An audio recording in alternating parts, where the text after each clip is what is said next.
All right, let's start with lecture number 5. Today we're going to talk about memory and peripheral buses. But first, a couple of announcements. You might have asked what these DFMs are all about, like the free DFM service that we use. DFM stands for Design for Manufacturing. So this is basically a test and a check of your PCBs telling you if this board can really be manufactured. So what you saw is sometimes you had errors that were a little bit bogus and they fixed them themselves, so they were not showstoppers. Other times they told you like these are actual showstoppers, which means that something is really odd or strange with your PCB design, something that they don't feel confident about that they can actually manufacture. So let's look at two of these violations. One of them is a solder mask clearance violation, right? Like probably a lot of you had these solder mask clearance violations. The other one is a insufficient spacing violation. Who thinks insufficient spacing is a problem? What does it actually mean? Exactly. So if you look at this layer, they gave you a plot here, right? What does it mean? Yeah? Someone wrote in copper. Yes. So in this particular case, somebody wrote text onto the copper plane, right? And ignored my comment 3 comments in my class. I emphasized that several times. One of the big problems with this is if you have text on this copper plane, Altium lets you do that because sometimes you want to do that, right? Like sometimes you want to put text on your copper plane because it can look nice, especially if it's gold plated. In this particular case, I don't think it was done intentionally, and what happens is that you now have traces that go over the trace, and sometimes they could short together. So if it says insufficient spacing on one of your copper planes, very, very bad. Because it means that sometimes they can guarantee that it won't get a short in their manufacturing process, right? Even though your design might be very clear and there might be like 100 mils in between, no, not 100 mils, but like maybe 2 or 3 mils in between your traces in your Altium designer, well, when they go into manufacturing and use etching tools to basically get the copper away, it could be that it's so close and so small that the copper just doesn't come away and then you get a short. Right? So this is an error that you can't ignore. Now, what about this one here? Insufficient solder mask clearance. What does it actually mean?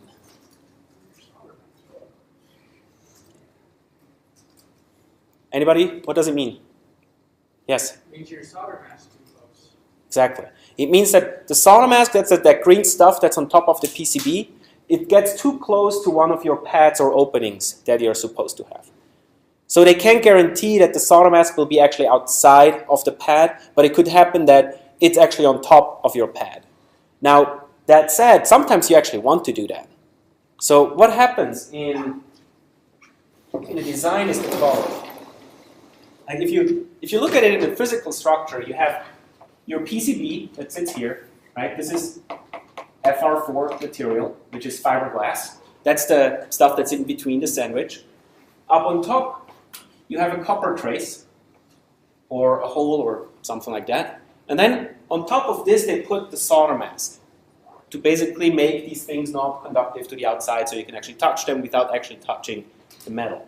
So what happens is, if it's just a trace, you get covered up like this. Right? That's what we want. Now, if we have a hole somewhere that we want to solder to, you preferably want the solder mask to stop before the hole. Or else, it could happen that the solder mask goes on top of the hole and it does something like this. And this is not very good because this can then lift off and the solder mask can come off, and they don't want that. In addition to that, you now have this gap on here that you have to fill with solder, and sometimes you have to go inside of it, also not very good. Yet again, sometimes this effect is actually needed. For example, for BGA type of devices, which are ball grid arrays, where you have the chip, and on the bottom of the chip you have a lot of small little solder dots. There you actually want something like this, so that these solder dots go on top of the solder mask, that they help them to align and stay up on top there. But most of the time, this is not what you want. So that's why FreeDFM tells you, well, your clearance is so close, you basically went right to the edge here, that we can guarantee that we don't go on top of it. They need a clearance between your copper that you have here and wherever the solder mask should stop. Is it a showstopper? No, because sometimes that's what you want. But in this case, they just warn you, we don't think this is what you really want. Any questions? So we should fix something like this? You don't have to. You can let them make it. It's not a deal breaker and see what comes out. Yes? How do you fix them? This particular one, what you can do is you can go in, click on the hole, and I think that was one of the things I did back in the day when I made this footprint. I have a solder mask override that I put in, and then say I want a 0 mil clearance. Just increase, like take either the check mark off, and it will automatically have a clearance around it. Or if you keep it on there, there's the override of 0 mil. You can change to 3 mil that they need as a minimum, and then you should be fine. Yes? Did you reduce that, or did you set it to 0 mil expansion to avoid solder mask slivers? Probably. So what can happen is if you actually make an expansion, it expands it that much that there is no solder mask in between these two pads anymore.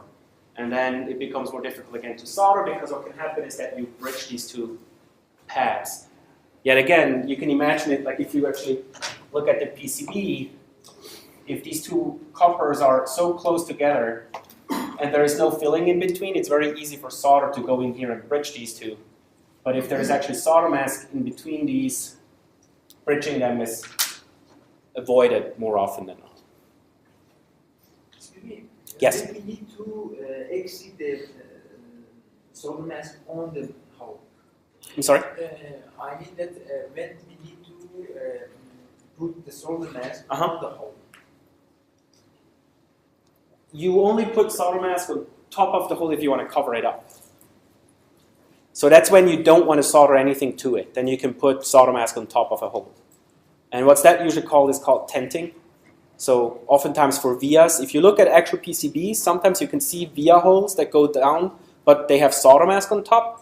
So what they did is they tented these vias with a solder mask because they know they won't solder to them, so why not just tent them over? The boards look nicer, and you also have less chances of shorting. At the same time, again, you can't probe your board anymore at these spots. Like if they're actually open, you can take a oscilloscope probe and just bonk, probe the signals that go through. So there's a trade-off that you sometimes have to do. Okay, 2 more errors that I saw very often. Who can tell me what the difference is between these two pictures, except that one of them is a bigger one chip than the other? I want to hear from somewhere over here. Pad exit. Pad exit, yes. Look at the lines over here. This all works electrically. It's fine. This will work, this board. But it's just very clear, if you look at these boards, this one over here looks a lot nicer, right? If you as an engineer look at a PCB and you see something like this, you just feel that the person putting this board together didn't really care that much, right? He was either in a rush, didn't have much experience. So it's okay, this works, but if you get a board like this, you just know, okay, this person actually cared. The board looks nice if you look at it. It's not completely wrong, I'm just telling you, like, try to do it this way, not that way. Yes? I think that's the actual picture of my board.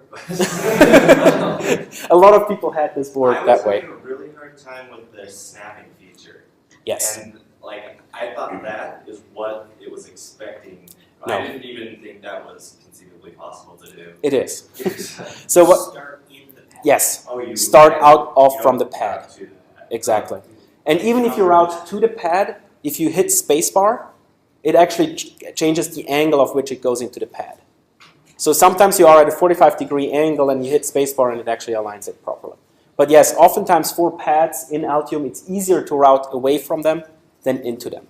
So what I oftentimes do is I route out of a pad, go close to the other pad, stop at the location where I wanted to, go to the other pad and finish it that way around. But then yes, again, hitting spacebar helps you a lot in aligning and getting the right angle into it. Any other questions on PCB layouting? If not, please submit your boards by this Friday. What we try to do is, or I contacted Circuit Graphics and they are aware of all the PCBs that are coming in. So what they will do is they will hold off of actually starting them on. And then we will probably start them on Monday, and hopefully we can pick them up by the end of next week, and I can go down there and pick all the boards up, and then we can hand them out during the class. So not all of us have to drive down there, pick them up, and come back home. Make sure that you write University of Utah in your email so that they know that this is for this particular project. Maybe mention the class might help. If I know 7 or 8 already submitted them, is that right? Some of you have submitted it. Did you put University of Utah in the email? Yes? Okay. At the same time, I have all the order IDs, so I can also send them the order IDs on Friday so that they can put them all together and make sure that we have all the boards. Hopefully nobody else from the University of Utah has the same idea and uses them right now. Okay. A couple of more things. What are the contents of a typical linker script? This is the linker script that we used in last class. Very simple, right? Where we have just RAM. We have one text section, we put that into the RAM, and then we are done. So what's the content of a typical linker script that you will use later? Looks something like this. A lot more complicated, a lot more content, right? We have, again, the text section up here, but check out what all the different things are that are put into the text section. There's a lot of different things that libraries sometimes want. Like if you look in here, there is like the GNU warning libraries, glue7t, and a lot of other things. Then down here, we put all that stuff into RAM. Down here, we have the data section, we have the VSS section, etc., etc. So if you ever look at one of these linker scripts that you later on will use, this is more like it. A lot more complicated. Okay, fun and easy minute quiz. It should be fairly easy this time. Okay, this time let's do tail is the minute quiz.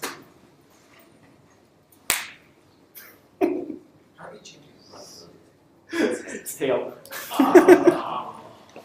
I'm sorry.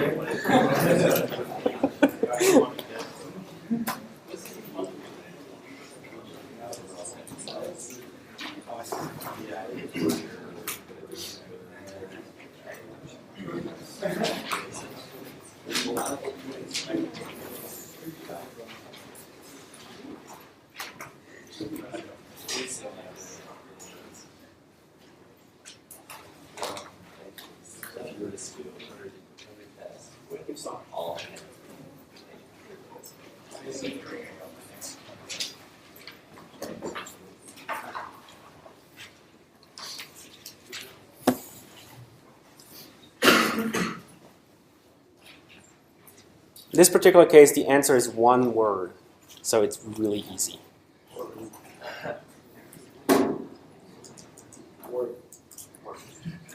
It's not word. All right, ready? Good. 1 minute, sharp this time.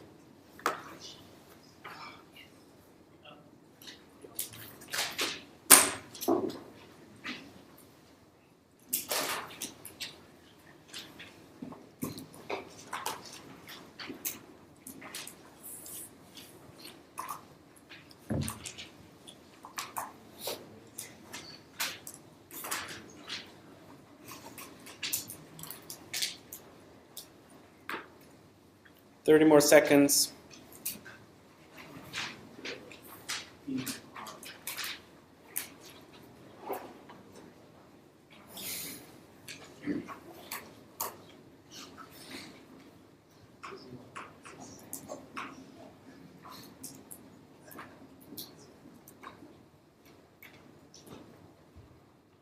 Five.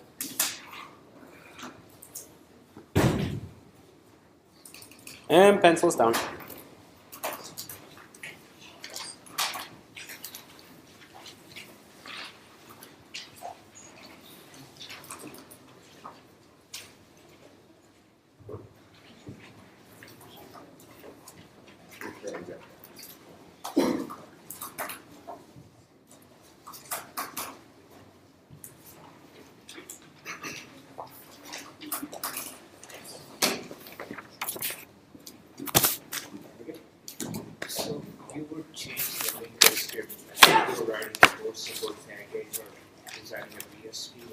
I'm sorry?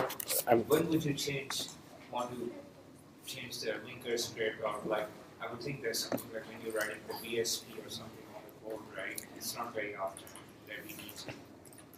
Yes. No, usually you don't need to touch the linker script, especially not if you get an environment for a microcontroller that's already set up. But sometimes if you start a new environment or a new project or a new platform, you have to write the linker script yourself. But what you oftentimes can do is you take somebody else's linker script and change it the way you need it. So the only things that you oftentimes have to change are how much RAM is there, how much ROM is there. That's about it. That's the only way that I usually touch a linker script. That's why I don't really know all the details of that particular linker script. There's so much in there. But I just copy one of them and then adapt it and change it to the way that I need it to. But I can think of a case like, let's say, if I'm porting some program that used to run out of PCI, port it on ARM, then maybe I need to go. It could be. Yes, it could be. All right. So today we're going to talk about memory mapped I/O a little bit more, and then we go into bus architectures. This time we're going to talk about a real bus system, the bus system that's actually used on the ARMs. It's called the AMBA. In this case, we look at the ARM APB and the ARM AHB Lite buses. Last time we talked about memory. Today I got a question that I'm not entirely sure if that's the answer, but sometimes you can address the individual bits of a register sitting in memory by using one of the words. And that's in these locations here. If you have an address in the peripheral bitband alias, these aliases point to memory locations in the peripheral section. So the peripheral sections are all down here. This is the bitband area for it. So if you want to read up on details on that, search for bitband on ARM Cortex M3s, and it will tell you what this particular case is. So in the Smart Fusion documentation, that's where they talk about it. Yes? What benefit would that give you over just using a map, like an AND mask or an XOR mask? Sometimes you really don't want to touch other bits. Even if you AND it, or if you, for example, read something out of it, sometimes you really only want to go and read one bit and not touch any of the others. That's when you would go into this particular area. Okay, so yeah, I guess with a mask, you read it out. Exactly. Map and stuff, and then write it back. Yes. This will be one instruction done. Correct. I rarely use it. Oftentimes they make the register maps such that you always have to write into something to clear a bit, or you read a bit to actually get the status out. You will see about it. Like sometimes you have 3 registers to do operations on more or less the same background register that they're actually using. So exactly for this case, if you want to clear one particular bit, you write it to one memory location. If you want to set one particular bit, you can write into a different memory location without having to change or touch or read out that particular register. Did that make sense, what I just said? So if not, it's a very important concept. So imagine you have a register in the background that toggles your I/O lines, right? So we have a 32-bit register with a lot of slots in here. Assume you can read and write this register. If you read it, you get the status of an I/O line. If you write into it, you will change the status of that I/O line. Okay? So how do you make sure that you only change, for example, bit number 30 without having to go and change any of the other registers? You create a mask. You can create a mask, yes. So the problem is you can't just write one left shifted by 30 into this register, right? Because what would happen is you would set all these registers to 0, bits to 0, and that bit to 1. So you just changed the output of your I/O lines. What if you don't want to do that? Well, the first thing is you read this register out, get the status of all the different bits. Then in code, you flip this particular bit and write it back into that register. Made sense? So you read the status first, flip the bit of that status, and write it back. Then you know that these bits have not changed. Now, yes? The mask still seems a lot easier. Okay, how would you apply the mask? Like Sure, but you just read out this register, right? Oh, yeah. Same way. It's the same concept, right? Like, yes, flipping this bit in that read out status register, you apply a mask and do stuff with it, yes. Right? So now, oftentimes they have a trick. What they do is they have one of these registers in the background, but they then declare eraser.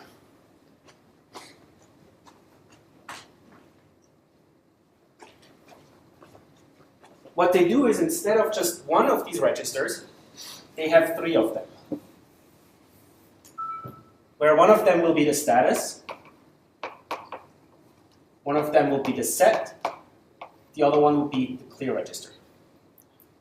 So they are all 32-bit wide.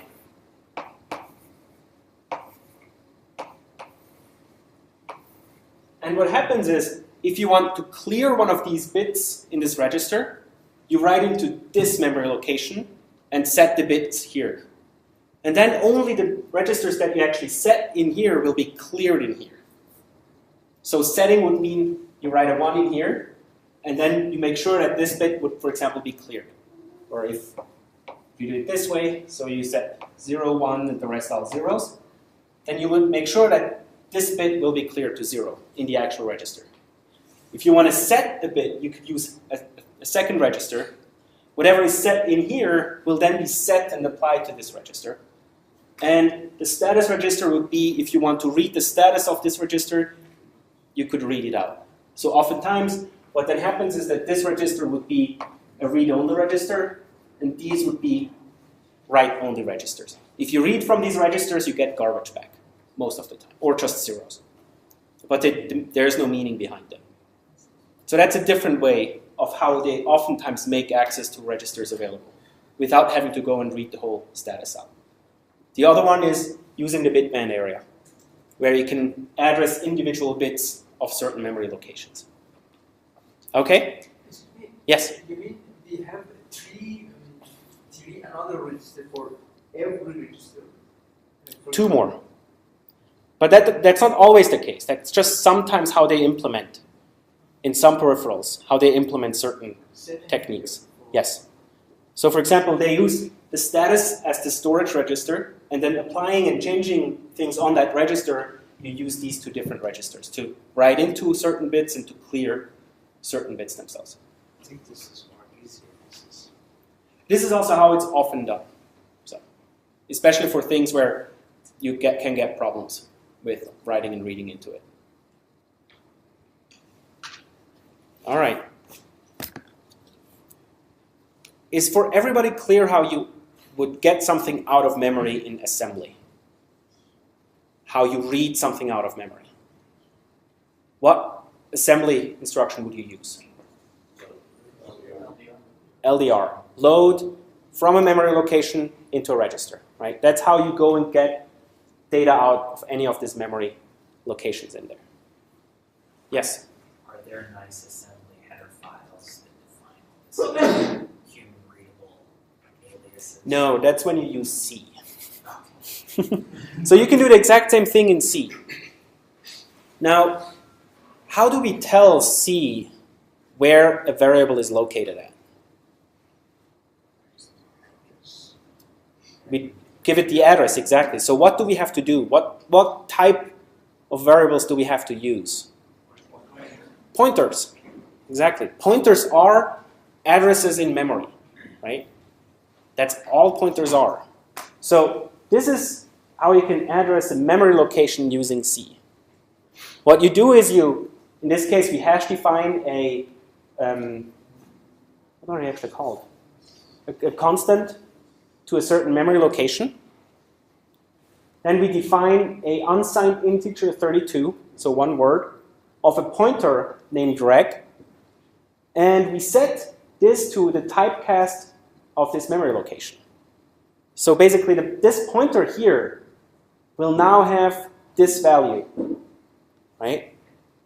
So now you can do operations on this pointer with the star and the and signs like this. If you want to read it out, or if you want to write into it, you can do a star reg or equal this particular constant here. What does this do?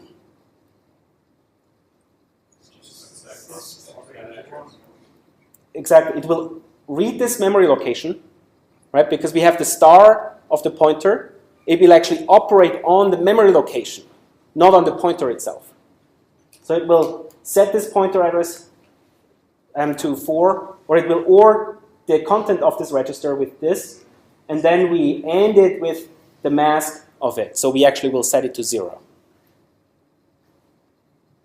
We will, in a second, see how this is translated into assembly. So it really makes clear of what's really happening in this particular instruction. There are a couple of things that you usually use in embedded systems that you don't always see in regular C code. We have modifiers const. They make a variable constant, so you can't modify it, and hopefully your compiler would tell you that this is a non-modifiable variable that you just used and tried to modify. Oftentimes, these variables will be put into flash memory, so they don't need to sit in your RAM, which is more valuable than your flash. Registers, you can tell the compiler to really try to keep a variable in a register.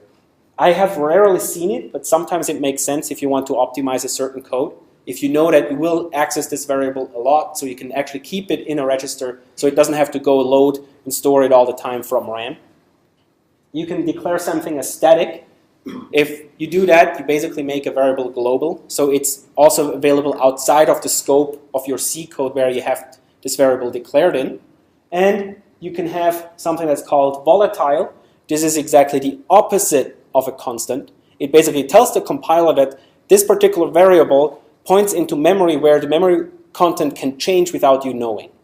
So the compiler will not try to optimize a variable that you have declared as volatile, because the compiler can't assume that the content of this variable changed. Who has used volatiles before? Okay, you will use it a lot in the next couple labs, because basically every memory location of a peripheral is declared as volatile, because you don't know when these things change. So the compiler needs to know that variables that point into peripherals shouldn't be tried to be optimized if you try to keep reading from it. So let me do an example. Assume you have a counter that counts in one of the peripherals and just increments, and all you want to do is read this counter and output it as a printf on the serial port. If you have a while loop where you read the same variable all the time and output it on your serial, as a printf on your serial port, what could happen is that your compiler is smart enough, sees that you're accessing the same memory location all the time, and just optimizes it away, does one read of the memory location, and after that just outputs the register all the time. Well, that would defeat the purpose, right? Because you wanted to go and really read that memory location. So what you do is you declare this as a volatile, and then you know it will go and actually read that particular memory location all the time. Yes? So I'm trying to make understand the difference between const and register, because if I were to implement const in assembly, logically I would just put it into some register that I would not want to modify. No, To me, it would not be in a register. It would certainly not be in a register. So where does it get stored? It gets stored in flash. So if you declare something as const, it will go into the data section of your linker script.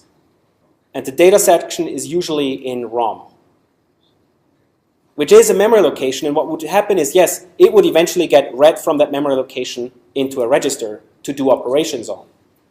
But it's in ROM and not in RAM, because you can only read from it. You will never be able to write back into it unless you do a more complicated operation on the flash memory. Okay. Bus architectures. Here's actually the link between your C assembly and what's really happening in the background. Okay, let's look at this particular example. We have a memory location that we defined as rec_foo. We declared an unsigned integer 32 as a register pointer and set it to this memory location. We now do a star rec plus equal 3. Get together in teams of 2 or 3, discuss of what you think happens in this particular memory location, or with this particular instruction. When this instruction gets executed, what happens on your system?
Okay, what's your thoughts?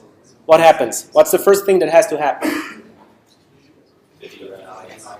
Actually, what do we do? What does this do, this particular thing? Adds 3 to the value of that. Adds 3 to the value of the address? At the At the address, exactly. It modifies the memory where this address is pointing to, right? So what do we have to do first? What happens? In order to execute this particular C function, what will happen on the microcontroller in assembly? Yeah, at the blue line, this guy. What is this going to be translated into? I heard it, a load, right? We load into, let's say, R1, wherever rec foo points to.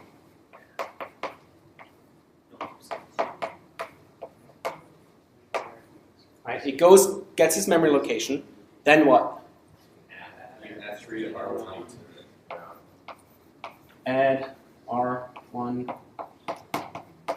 3. Last, store it back. Exactly.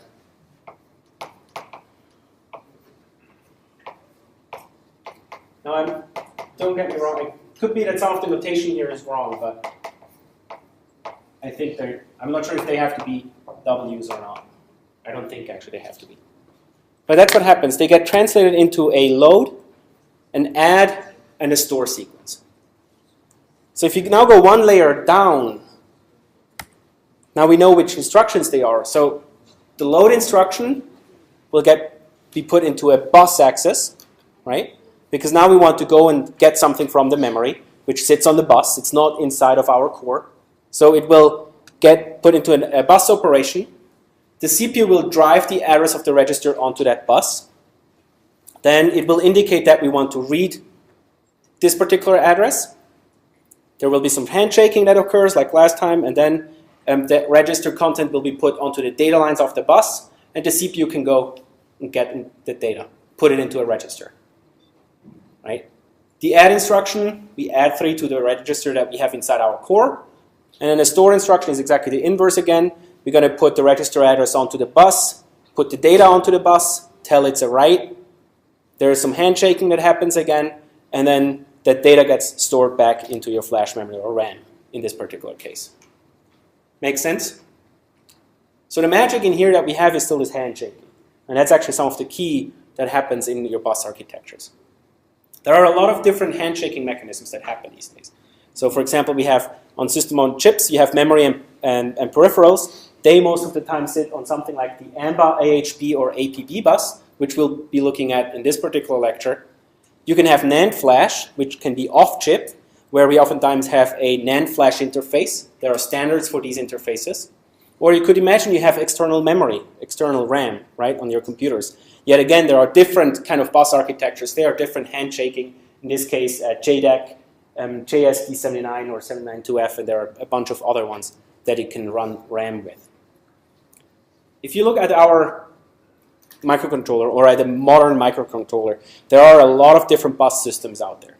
Oftentimes, or legacy buses that get talked about in embedded systems courses are the ones here on the side, which are external memory interfaces, so how you hook up to NAND flashes and SDRAMs. Down here, we have a lot of different serial and parallel buses to talk to, for example, SD cards, SPI buses, I2C, other serial buses, parallel buses. These are all external buses that usually go off-chip.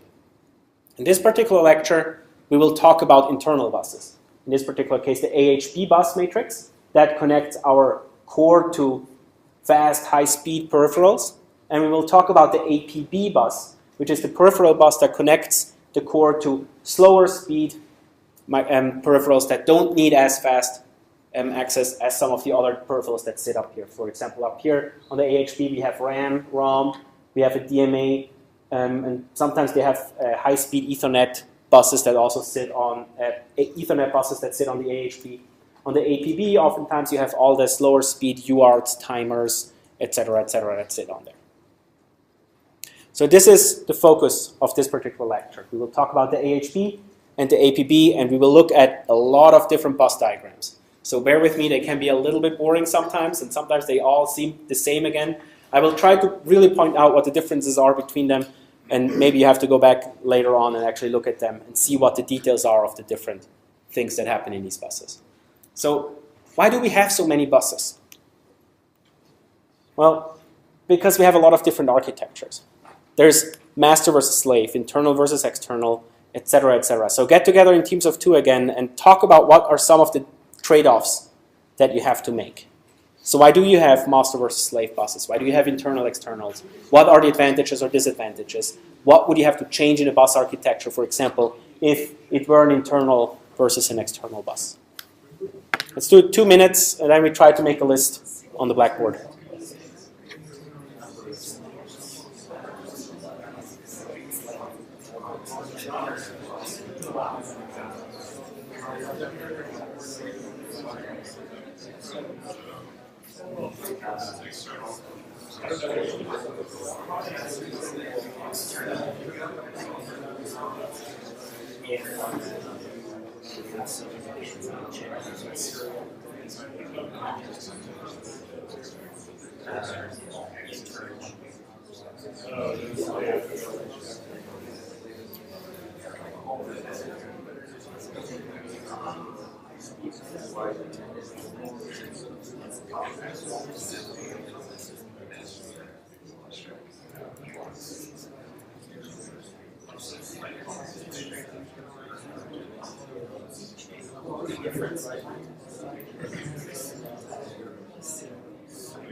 All right, so what are some of the trade-offs that we have to make in bus architectures? Why do we have that many different buses? So let's go first to the internal versus external buses.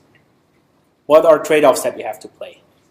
If it's external, you can access it from outside, different controller, versus if it's internal, You have to go to? If it's internal, it's not that easily. You can't just have any other slaves out there. Okay, so internal buses usually are permanently hooked up to something. It's not a extendable bus, correct? Yeah. What else? What's a huge difference? Why would you have some buses that, for example, the AHB, why do you run the AHB only internally? A lot of wires. Right? Internally on a chip, you can have a lot of wires going back and forth between the different peripherals. You can have them 32-bit wide with 32-bit addresses, which would be 64 pins. Now, if you want to push that out of the chip, you need 64 I/O lines hooking up to it. And that's not all, especially not in the AHB case. The AHB, I think, has about 128 different lines that go back and forth to make stuff really fast, right? But if, as soon as you go external, you want to reduce the number of pins that you have. Make sense? So that's some of the big trade-offs that you have. At the same time, speed.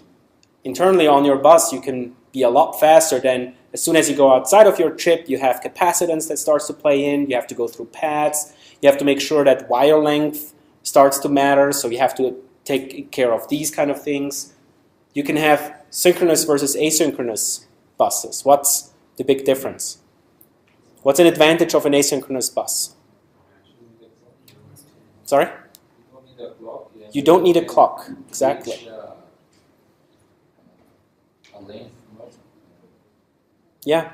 So if you have two systems that are apart from each other, they don't need to share a clock. You don't need to have a clock line going actually to the other guy. It's asynchronous. At the same time, synchronous buses are usually faster than asynchronous buses because you have the clock line. It's a lot easier to deal with synchronous buses than with asynchronous buses because you have a clock that can drive your digital system directly. Right? So what are the two trade-offs that we have in the AHB and the APB? The AHB is what's called the Advanced High Performance Bus, and the APB is the Advanced Peripheral Bus. Both of them are part of the AMBA, or the Advanced Microcontroller Bus Architecture, which is a bus architecture that ARM defines and publishes out there, so people can actually start using it in their own peripherals that they put in their chips. So this is an open definition that ARM has out there. AHB is for high performance, has pipelined operation, we will look into that in a second, has burst transfers, can multiple bus masters, so it's a multi-master bus. It can have split transactions. While the APB is lower power, it's latched address control, has a simple interface, and is suitable for most or almost all peripherals, many peripherals in this case. So in the case of our Smart Fusion, this is a block diagram of the Smart Fusion chip itself. What you can see is, where is it? Up here, that's the Cortex M3. It's connected to the AHB bus matrix. On the AHB we have the DMA controller, an APB bridge, the external memory controller, Ethernet MAC that's sitting on there, it sits on the AHB, has another APB controller here. We have our FPGA that sits directly on the AHB, so you can have you can write your own peripherals that sit on the AHB bus. We have memory, non-volatile memory, and the RAM that's on the AHB bus. And then on the APB buses, we have 3 different APB controllers. On one of them, we have the analog compute engine, where the ADC and the DAC sits. We have, on this one here, we have the serial interfaces, SPI, UART, I2C. And over here, we have the supervisory module with the 32 kHz clock and the real-time clock on it. And then back here, we have another APB bus bridge that connects to another set of serial connectors and the 2 timers that are provided for you. You can see we have, oftentimes there's a bus matrix in the middle, and then we have APB controllers that sit on the side to actually do the APB transfers out. So let's first look at the ARM AHB Lite version. We're not looking at the AHB directly, we look at the Lite. The differences between the Lite and the AHB is that AHB Lite is a single master mode. It doesn't offer multi-master, which makes a lot of things a lot easier. It supports still burst transfers. It's a single clock-edged operation, has non-tri-stated implementation, and it has a configurable bus width. So what does that mean? What does a non-tri-state configuration mean? No drive high impedance. Remember how last time the data lines, we had to either drive from the initiator or from the receiver? And you have to make sure that they don't collide. Well, in the AHB, that's not the case. You have basically a data line that goes from the master to the slave, and you have another data line that goes from the slave to the master, depending on if you do a read or a write. This is the whole architecture of the AHB Lite bus and all the different signals that you will start to look into. So in your VHDL code, once you see stuff like H clock, H reset, H RS, HW data, and a bunch of these control data down here, then you know you're dealing with a peripheral that actually uses the AHB bus itself. It's fairly complicated, right? If you look at this. Especially, imagine now many of these lines. So for example, the H address line, I think it's 32 bits down here. We have the size is 3 bits, burst 3 bits, proto is 4 bits, transfer is 2 bits, master clock that's 1, 1, another 32-bit here. And if you go up here, read data is another 32. So overall, we have a lot of different traces that go through this bus itself. Trying to push this outside is almost impossible. There are so many different lines. But internally on your chip, it's fairly easy to deal with these kind of buses. So what are the different signal definitions? The most important ones are H clock and H reset. H clock is the bus clock that basically tells us how fast things are going. The reset is a reset signal to the bus that would reset all the peripherals that are sitting on the bus itself. So if something goes wrong, you can hit the reset line. We then have the address itself that will address our bus, 32 bits. We have the write data. We have a whole bunch of different control signals. We have the write indicator, which tells us if it's a read or a write. Remember, write equal 1 is a write, write equal 0 is a read. We have the size, which will tell us what size of the transfer we want to do. So it could be a byte, half word, or word transfer.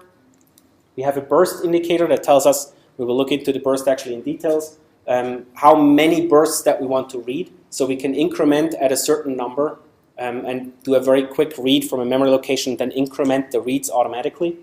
You have the protocol that we are using. We have the htrans, hmasterlog. Most of these we will almost never need to worry about.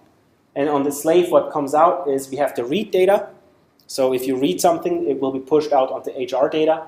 We have a ready indicator telling the master when it can go and pick up the data itself. And we have the H response, which is a response from a transfer. Did the transfer work out? Yes, or if there was an error internally in the peripheral itself. So this is an indicator to the microcontroller if my transfer to the peripheral worked or not. And oftentimes, if it didn't work, you will get a memory fault or a bus fault or something like that on your microcontroller.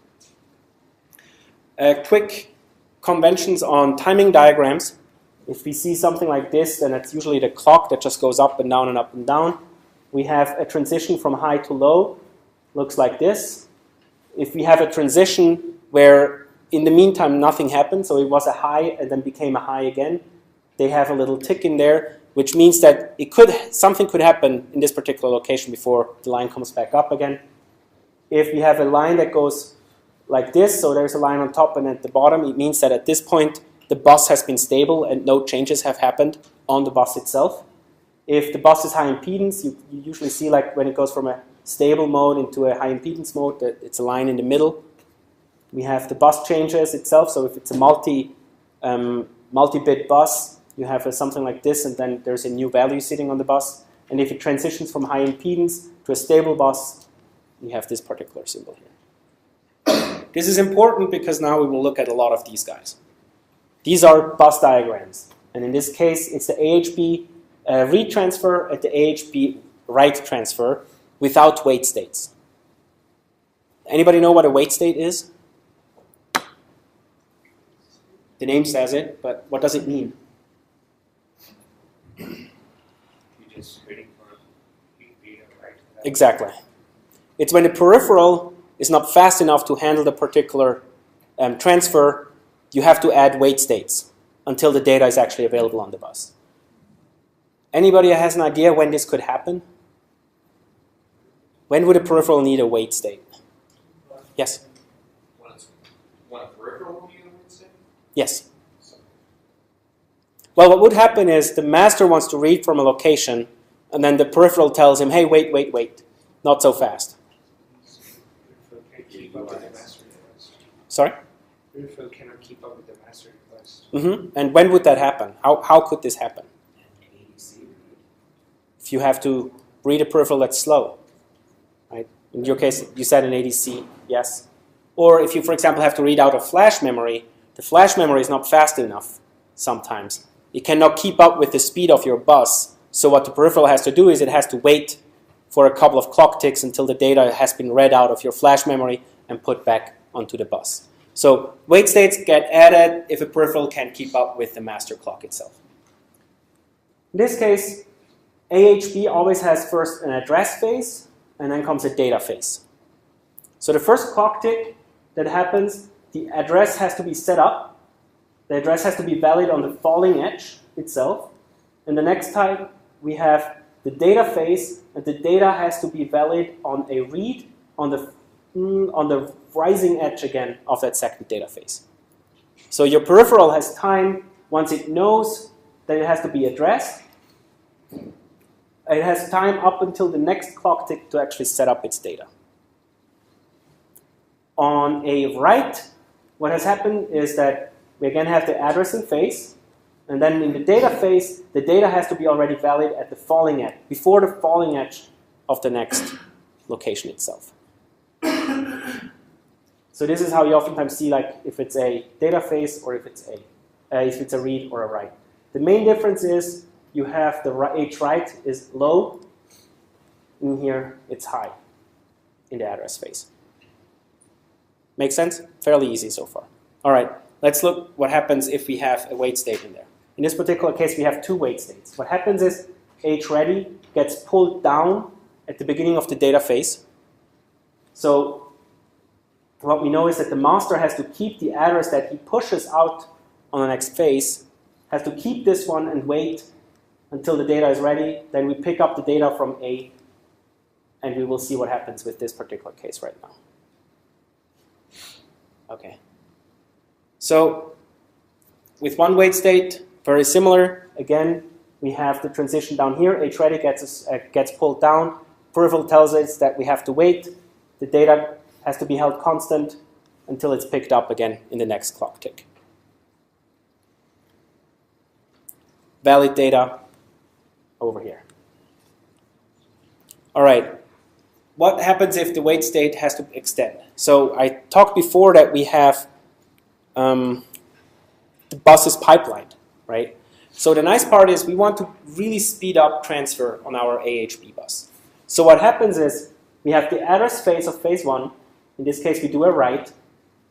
And then in the next phase, we can do a read from B, right? But the data from this write is not available until the next clock tick. But the address is already set up for the next particular case. So what you can see is this is staggered. We have address, data for B. In this case, it's actually up here. Why is it back here? Because we had a wait state inserted in here. So what happens is A is the address. We indicate we want to be a write. So the data is on the write bus available here, gets written into that address at this particular clock edge. We set up a read from B, but the peripheral isn't ready, so it pulls down the ready line. We have to wait and keep actually address of C, which will be the next operation, into a write, constant over this whole data phase. The data for B will be read over here at this clock edge, at which point we set up the next one, which will be a write on C, which happens down here. As you can see, something is happening on each and every clock tick if there are no wait states. And if there is a wait state, the next transfer has to be held constant over that transition until the wait state is done, and then the next transfer happens. Right? So the address stage will be pulled over the data stage of the one access that had happened previously. So far, so good? Yes? So the master's controlling the top 4 and the slave is the last 2? Correct. No, actually, the master controls this, and this, and the slave these 2. And what happens when you have multiple slaves? With multiple slaves, they will be based on the address. Okay. So the address memory location will be telling you where you are at, which slave will be selected. Was this the one not tri-state? Yes. So how does it handle? There is actually another signal, the hselect signal, which will select your peripheral, and there is an actual there is a decoder that decodes the memory location and has a select line out to different peripherals that will tell you, this address matches you, you're selected now, you should do an operation. And they will then drive the write data into that one. Okay, transfers can have 4 different types. We have the idle type, where nothing happens on the bus.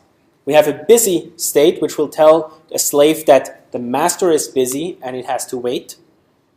We have a non-sequence transfer, which means that this new transfer has nothing to do with the transfer that just happened previously. And we have a sequence transfer, which means that this transfer is related to the one that just previously happened. So how do we use this? Well, the non-sequence and sequence are used in burst transfers. In a burst transfer, what happens is in the first addressing stage, we say it's a non-sequence with a certain memory location.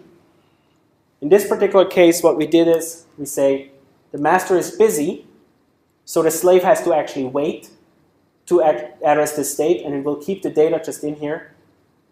So it's busy, 24. It waits with the data for 24 until it happens in the next sequence step here, sequence, here, sequence data. Was that right? No, sequence data over here, because there was a wait state. In this particular case, the burst is an incremental burst, and what you can see is that the address always increments by 4 unless you have a busy state up there. So what's the advantage of something like this? I mean, you could do this all with non-sequence addressing mode, right? Where you just tell the peripheral 20, 24, 24, 28, 20C. Why would we indicate that this is an incremental burst to a peripheral?